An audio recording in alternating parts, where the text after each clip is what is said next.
Good morning. I'm glad that you could join us for Defender's class.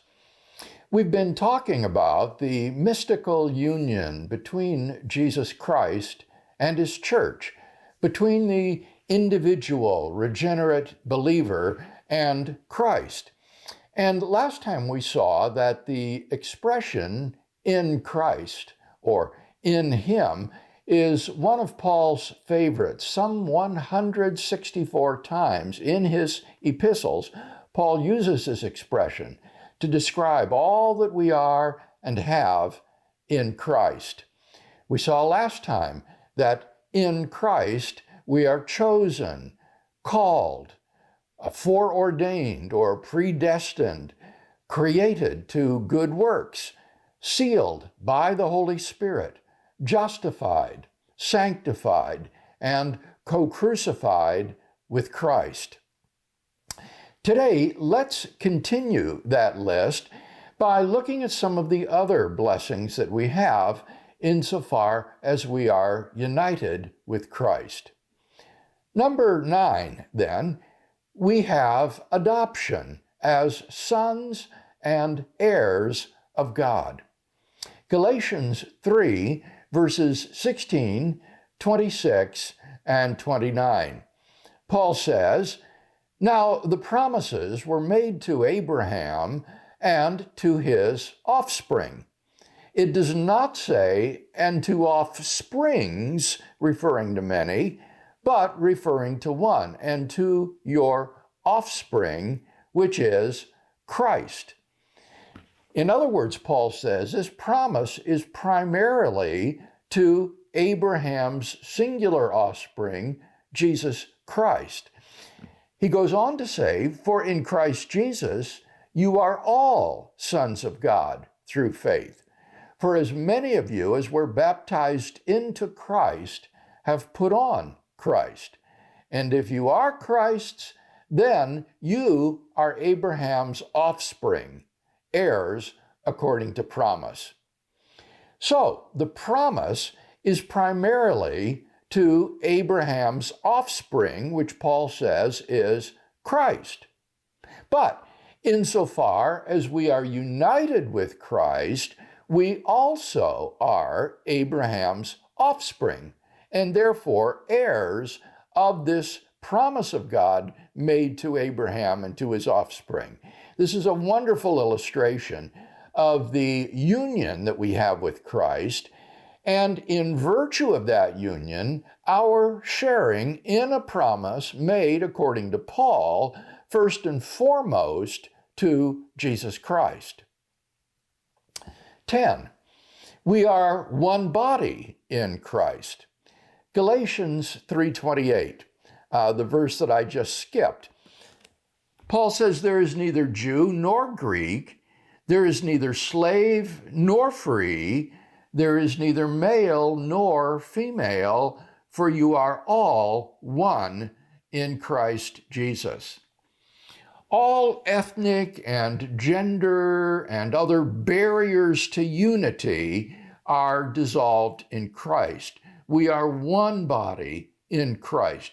Though we certainly have our differences, nevertheless, there's a deeper commonality that we all share in virtue of being members of the one body of Christ.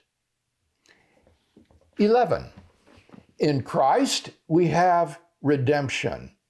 Romans chapter 3 and verse 24.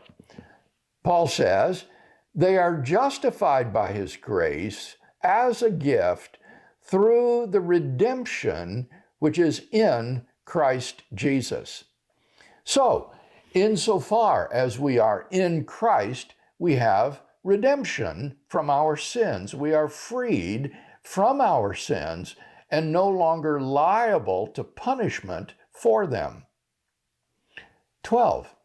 Similarly, in Christ, we have eternal life. That's stated in Romans 6 and verse 23. Paul says, "For the wages of sin is death, but the free gift of God is eternal life in Christ Jesus our Lord." So, for those who are in Christ, we have eternal life.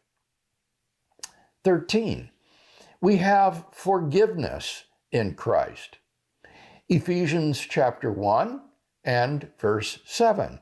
In him, that is in Christ, we have redemption through his blood, the forgiveness of our trespasses.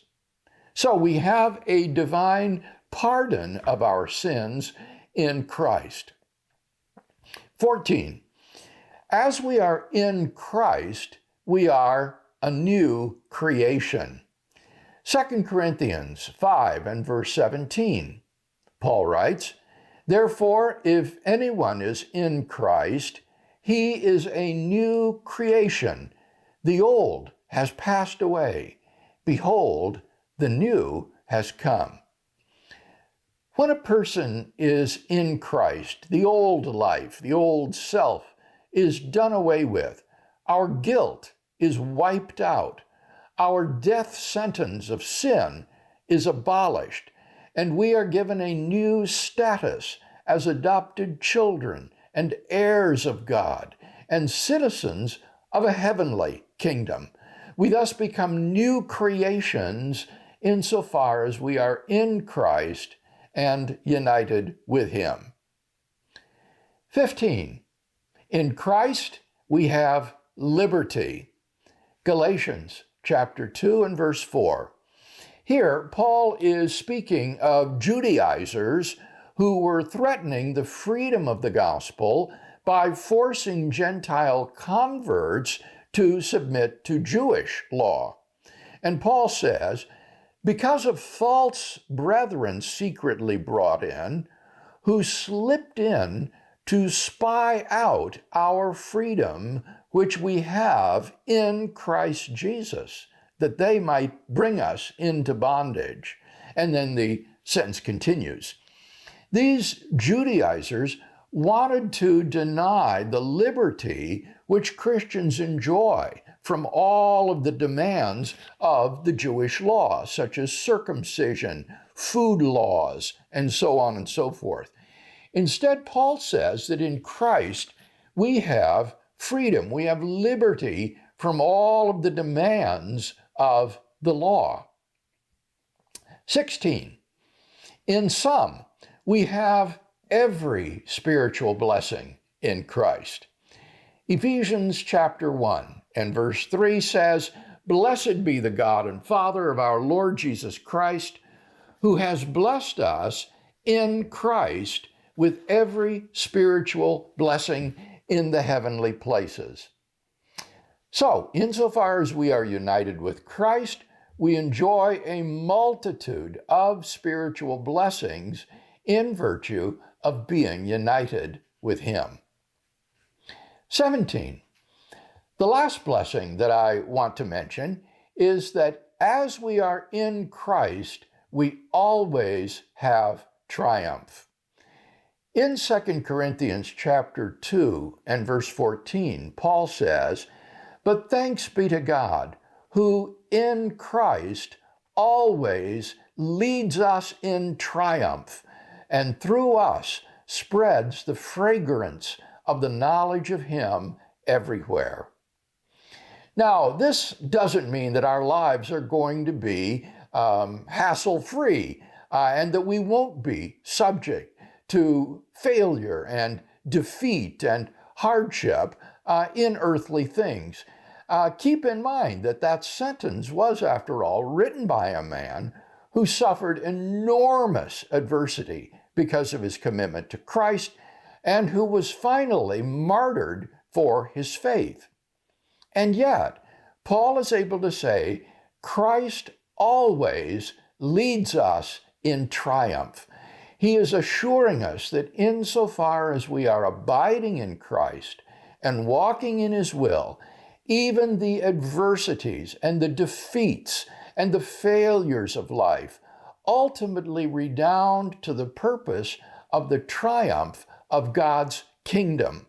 So he can say, as he spreads the fragrance of the knowledge of Christ everywhere, that I think is a tremendous comfort and encouragement as we go through the ups and downs of life, and in hardship and failure, even in those valleys, we know that if we are abiding in Christ, nevertheless we have triumph in him insofar as we follow his will and his leading. To sum up, just look at all the things that Paul says we have in Christ.